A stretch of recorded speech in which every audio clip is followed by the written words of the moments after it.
Blood froze in veins as the desperate scratching echoed across the steel hull. The sound was alien to the Arctic waters, where only the crack of ice and whisper of winds usually pierce the silence. 3 miles from the nearest ice sheet, where the ocean swallowed every horizon, something was clawing at the fishing vessel's metal skin. Not the rhythmic knock of ice floes or the familiar scrape of fishing gear, but something alive, something massive, and something desperate. First Officer Erik Larsen had seen 20 years of Arctic seas, but nothing in those frozen decades had prepared him for what he would witness through his binoculars that morning. There, in waters that could kill a man in minutes, a massive polar bear was looking directly at him, its black eyes holding a message that would shatter every boundary humans had drawn between themselves and the wild. This was not just another day of fishing in the Arctic. This was the moment when survival, compassion, and the raw will to live would collide in one of the most extraordinary rescue attempts ever witnessed in these murderous waters. The Arctic waters stretched endlessly beneath the pale winter sun, a realm where the boundary between sea and sky blurred into a canvas of silver and white. February had painted the world in its harshest colors, with temperatures plummeting to minus 40 degrees Celsius. The wind howled across the Barents Sea, carrying ice crystals that stung like tiny needles against any exposed skin. Here, 300 miles north of the Norwegian mainland, survival wasn't just a concern, it was the only concern. The Northern Star, a 120-foot commercial fishing vessel, pushed steadily through the choppy waters. Her dark blue hull was scarred from countless battles with ice, each mark telling a story of persistence in these treacherous waters. The vessel had been purpose-built for the brutal Arctic environment, with reinforced plates and powerful engines that could handle the worst nature could throw at her. She was home to a crew of 12 seasoned fishermen, men who had learned to read the moods of the Arctic as easily as others read morning newspapers. Captain Magnus Olsen stood on the bridge, his weathered hands wrapped around a steaming mug of coffee. His eyes, sharp despite his 60 years, constantly scanned the horizon. 30 years in these waters had taught him that complacency was a luxury they couldn't afford. The Northern Star was 2 weeks into a month-long fishing expedition, their holds already half full with premium cod destined for markets across Europe. Below deck, the crew moved with practiced efficiency. The rhythm of their work was as ancient as seafaring itself. Some mended nets in the warm glow of fluorescent lights, while others monitored the sophisticated fishing equipment that helped them track the massive schools of cod moving through the deep, cold waters. The smell of fresh coffee mingled with the ever-present scent of salt and fish, creating the unique atmosphere that every fishing vessel carried. The weather forecast had promised challenging conditions, but in the Arctic, that was as routine as sunrise. Heavy snow was expected by afternoon, riding on winds that would whip the sea into angry peaks. Ice formations had been reported nearby, massive sheets that could trap an unwary vessel in their frozen grip. The crew had already started preparing for the incoming storm, securing loose equipment and double-checking their ice-breaking gear. First Officer Erik Larsen studied the radar screen, watching the approaching weather system with growing concern. They had perhaps 3 hours before the storm hit in full force. The decision would soon need to be made whether to continue fishing or seek shelter in the lee of a nearby ice formation. These were the kinds of choices that determined not just the success of a voyage, but sometimes survival itself. In the galley, Chef Anders prepared a hearty breakfast of eggs, bacon, and fresh bread. Hot meals were more than just sustenance in these conditions. They were fuel for bodies constantly fighting against the cold, comfort for minds strained by the isolation, and a reminder of the warmth of home so many miles away. The crew would need their strength today. The fishing nets would be heavy, loaded with cod seeking warmer waters near the surface as the storm approached. The Northern Star continued her steady progress through waters that seemed to grow darker with each passing hour. Ice was forming on her rails and rigging now, requiring constant attention from the crew who chipped it away with practiced strokes. The vessel's powerful searchlights cut through the growing gloom, their beams reflecting off the swirling snow that had begun to fall. In these conditions, visibility could drop from miles to meters in minutes. The Arctic demanded respect, and the crew of the Northern Star gave it freely. They knew that out here, between the ice and the deep, there was no room for error. Every decision, every action, had to be measured against the harsh realities of their environment. Yet none of them, not even Captain Olsen with all his years of experience, could have predicted how this ordinary day of fishing would soon transform into something extraordinary. The first hint that something was different came just before noon. Through the thickening snowfall, First Officer Larsen noticed an unusual disturbance in the water about 200 meters off the starboard bow. At first, he dismissed it as another ice formation, common enough in these waters.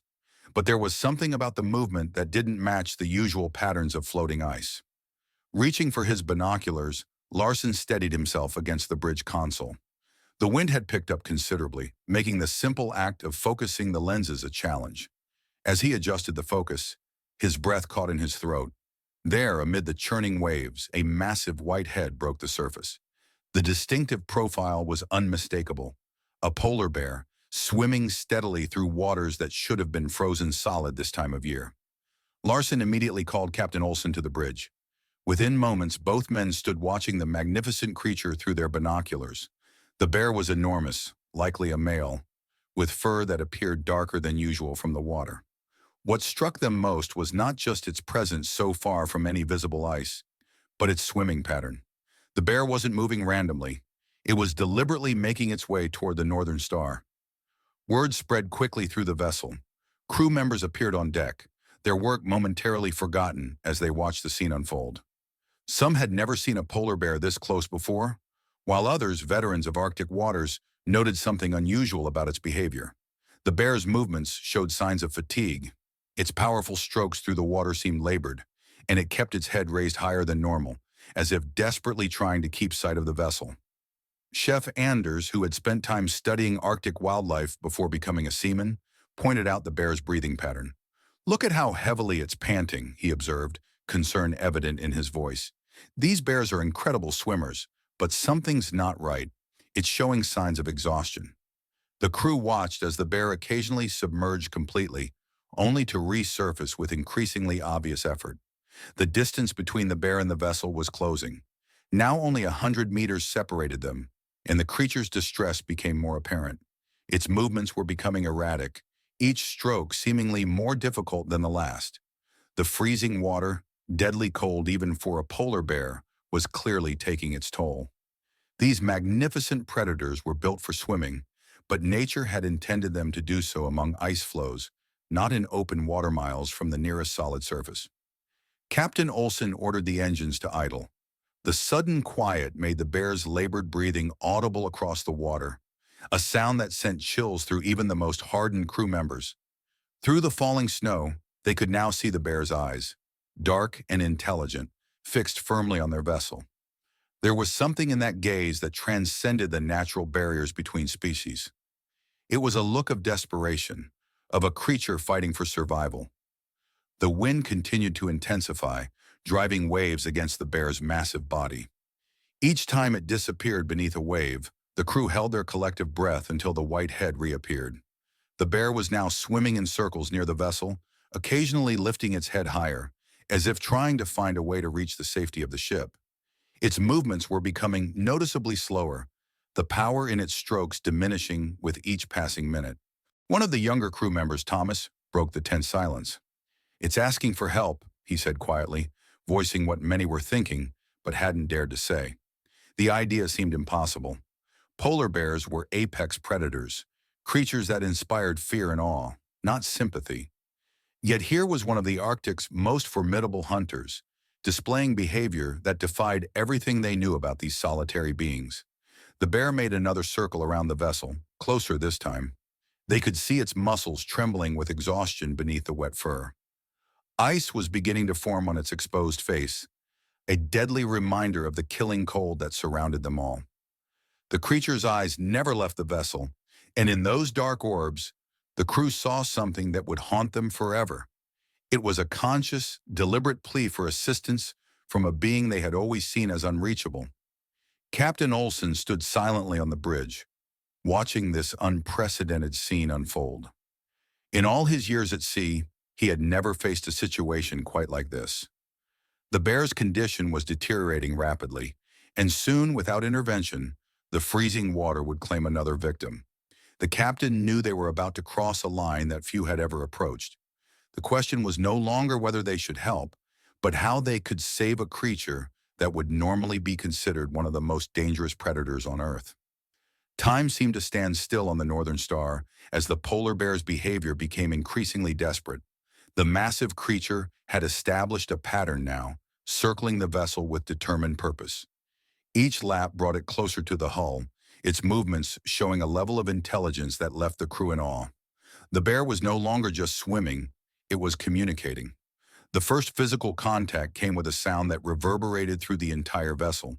The bear had managed to reach out with one massive paw, scraping it against the steel hull. The screech of claws on metal sent shivers through everyone on board. This wasn't the random act of a confused animal. The bear was deliberately trying to make noise, to ensure it couldn't be ignored.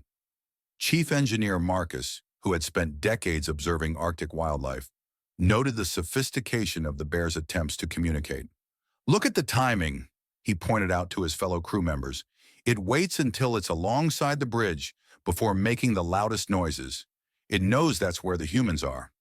The observation added another layer of complexity to an already extraordinary situation. The bear's breathing had become increasingly labored. Its powerful limbs, designed for swimming through icy waters, were showing obvious signs of fatigue. Each time it lifted its head to look at the crew, they could see its nostrils flaring with effort, trying to draw in enough oxygen to keep moving. Ice was forming more heavily on its fur now, adding weight to an already exhausted body.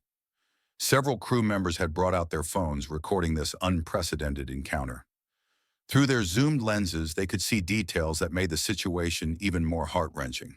The bear's eyes were becoming glassy, a sign of hypothermia that even these cold-adapted creatures could suffer in prolonged exposure.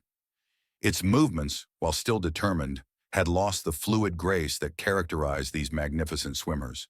The most alarming behavior came when the bear began to vocalize. Polar bears are typically silent creatures, but this one was making sounds that none of the crew had ever heard before. Low, guttural moans carried across the water, mixing with the wind in an eerie chorus that seemed to embody desperation itself. Each sound appeared deliberately timed with its attempts to make physical contact with the vessel.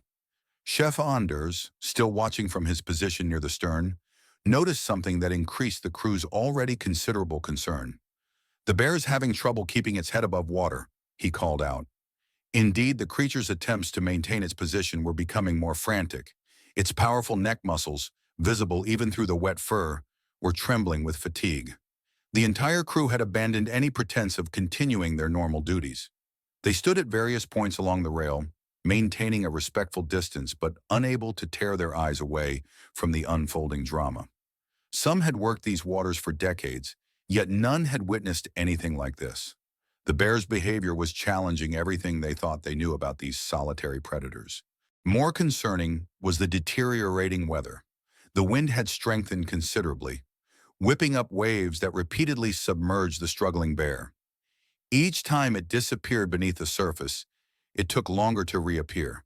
The creature's determination remained undiminished, but its strength was clearly failing. The situation was becoming critical.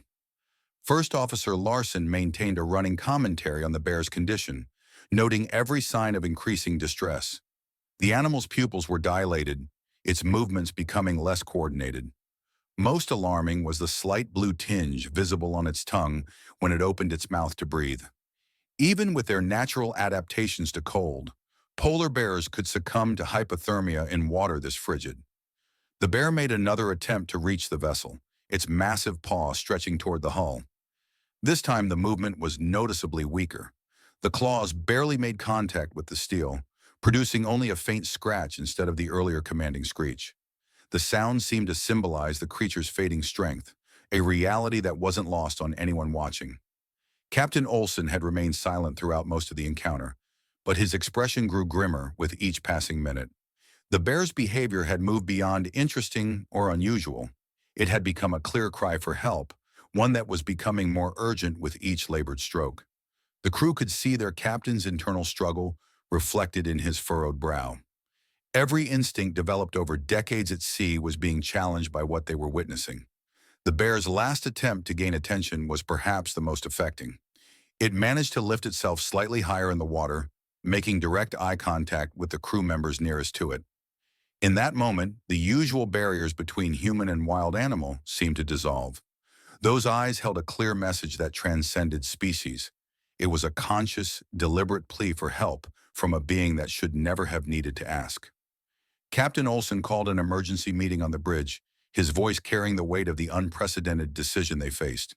Time was running out, and the bear's condition was deteriorating rapidly. The crew gathered quickly, their faces reflecting the gravity of the situation.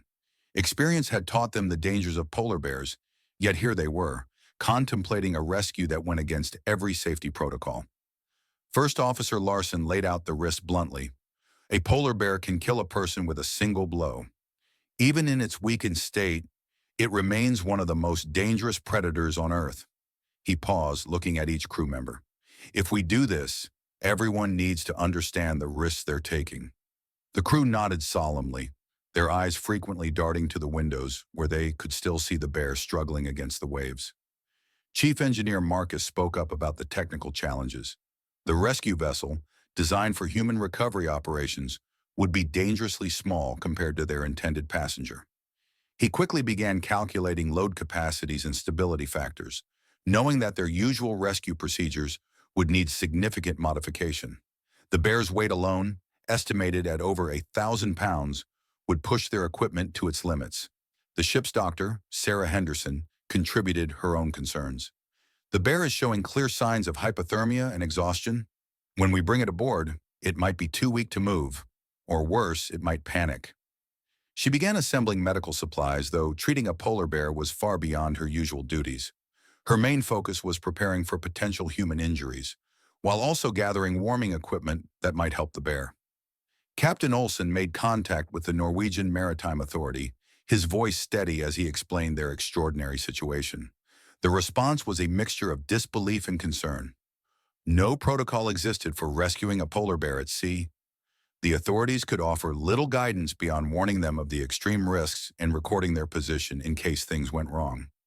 The preparation moved forward with methodical urgency. The crew began modifying their rescue vessel, adding extra flotation devices and removing unnecessary equipment to compensate for the bear's weight. They rigged additional safety lines and positioned their strongest cargo nets along the starboard side.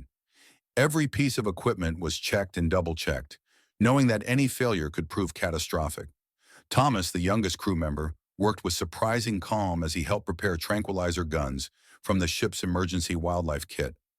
These were normally reserved for last resort defense, but today they might prove essential for everyone's safety. The darts were carefully measured.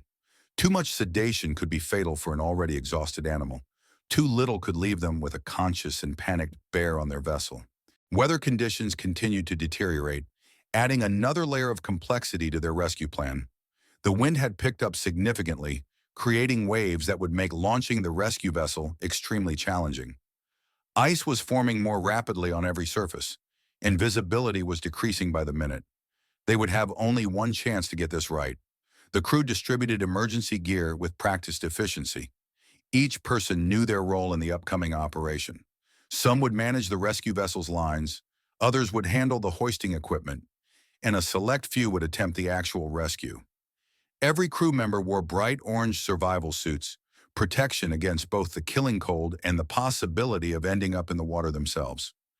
As final preparations were made, Captain Olson gathered his crew for one last briefing. His words were careful and deliberate. "This goes against everything we've been taught about polar bears," he acknowledged. "But out here, we all live or die by the same rules. Today, that bear needs our help to survive, and we're going to give it. But we do this smart, we do this safe, and we do this right." The crew's response was unanimous. They were ready. Looking out at the bear still circling their vessel, now barely keeping its head above water, they knew their window of opportunity was closing fast. The rescue equipment was ready, the crew was prepared, and now they faced the most challenging part. They would have to find a way to help one of nature's most dangerous predators without getting themselves killed in the process. The sound of machinery cut through the Arctic air as the rescue vessel was positioned for lowering. Captain Olson himself would lead the rescue attempt, along with First Officer Larsen and Chief Engineer Marcus. The rest of the crew manned their positions, every face taut with concentration. The bear, as if sensing the activity, had stopped its circling and now watched the preparations with exhausted attention. The rescue vessel descended slowly, fighting against wind that threatened to slam it into the ship's hull. Ice had already begun forming on its surfaces, requiring constant clearing to keep the equipment functional. When it finally touched the water, the waves immediately began tossing it about, making it clear why such operations were rarely attempted in these conditions. Captain Olsen and his two crew members boarded with practiced efficiency, each movement carefully choreographed to maintain stability. They carried specialized equipment, reinforced nets, guide poles, and tranquilizer guns as a last resort. The bear's life might depend on their success, but one wrong move could cost them their own. As they maneuvered away from the Northern Star, the full force of the storm hit them. Waves crashed over the rescue vessel's bow, while wind-driven snow reduced visibility to mere meters. The bear was now barely visible, a pale shape in the darkening water. Its movements had become alarmingly sluggish, each stroke seemingly requiring monumental effort. Approaching the bear required incredible skill. Too fast might startle it, too slow could mean losing it to exhaustion. Captain Olsen guided the vessel in a gradual arc, trying to position themselves where the bear could reach them with minimal effort. The creature watched their approach, its eyes now showing a disturbing mixture of fear and desperation. The first attempt to get close enough failed. A sudden wave pushed them away just as they were nearly within reach. The bear tried to follow, but barely managed to keep its head above water. Its breathing had become shallow and rapid, a sign that time was running out. Captain Olsen adjusted their approach, using the wind to help position them rather than fight against it. On the second approach, they came alongside the bear. Up close, its size was staggering. Even in its weakened state, its massive head was level with the rescue vessel's side. First Officer Larsen readied the reinforced net, while Marcus maintained their position with careful bursts from the engine. The bear made no aggressive moves, seeming to understand that its survival depended on remaining calm. The critical moment arrived. The bear managed to reach out with one massive paw, making contact with the vessel's side. The touch was gentle, almost delicate, completely contrary to everything they knew about these powerful predators. Captain Olsen gave the signal, and Larsen carefully slid the net into position. The bear, showing extraordinary awareness, seemed to understand their intent. What followed was perhaps the most tense few minutes of their lives. The bear tried to pull itself toward the vessel, but its strength was nearly gone. Water streamed from its fur as it struggled, each attempt weaker than the last. The crew worked with desperate efficiency, using guide poles to help position the net, while keeping their hands well away from those powerful jaws. A particularly large wave nearly ended the rescue. The vessel lurched violently, almost throwing Marcus overboard. The bear slipped backward, disappearing beneath the surface. Seconds stretched like hours until it resurfaced, now barely moving. In that moment, Captain Olsen made a decision that went against all protocol. He moved to help Larsen with the net, bringing himself dangerously close to the bear. Their combined effort finally succeeded. The bear found purchase on the net, and with what seemed like its last reserves of strength, it cooperated with their efforts to help it partly onto the vessel.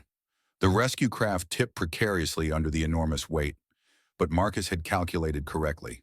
They would stay afloat. Getting back to the Northern Star was another challenge entirely. The bear lay half in, half out of the rescue vessel, too exhausted to move further. Every wave threatened to wash it back into the sea. Captain Olsen maintained constant communication with the main vessel, coordinating their approach while Larsen and Marcus worked to secure their unusual passenger. The crew aboard the Northern Star had prepared the cargo nets and lifting gear. As the rescue vessel came alongside, they could hardly believe what they were seeing.